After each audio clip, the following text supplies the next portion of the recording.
In today's video, I'm going to teach you how to add JSON in N8n in just 5 minutes.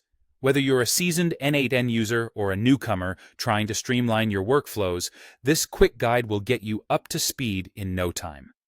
Let's dive right in. To start, open your preferred web browser and head over to the official N8n website. If this is your first time, you'll want to familiarize yourself with the homepage layout, which is designed to give you access to all the tools you'll need. Once you're there, navigate to the workflow editor where you intend to import your new workflow. It's important to have your destination ready so that you know exactly where you're working. An organized workspace in N8n will save you a lot of hassle. Now, as you find yourself in the workflow editor, look up at the top navigation bar.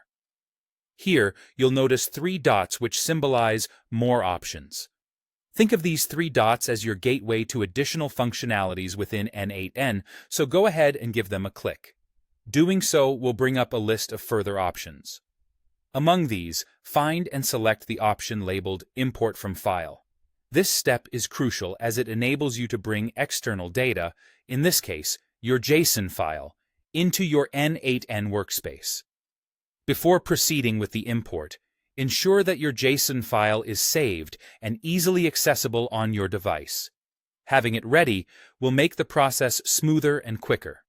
Once you click on Import from File, a dialog box will appear prompting you to select the JSON file you wish to upload. Navigate to the file's location on your device, click to select it, and then confirm your choice. At this point, N8n will begin processing your file and incorporate it into your current workflow. Take a moment to watch as your data seamlessly integrates, signaling the completion of the import process. It's as simple as that. You've successfully added JSON to N8n, enhancing the functionality of your workflow in a matter of moments. Remember, getting accustomed to importing JSON files can significantly enhance your productivity and automation capabilities. So, don't hesitate to explore N8n further and refine your processes. Thank you for joining me on this quick tutorial. If you have any questions or want to delve deeper into N8n features, keep exploring and experimenting. Until next time, happy automating.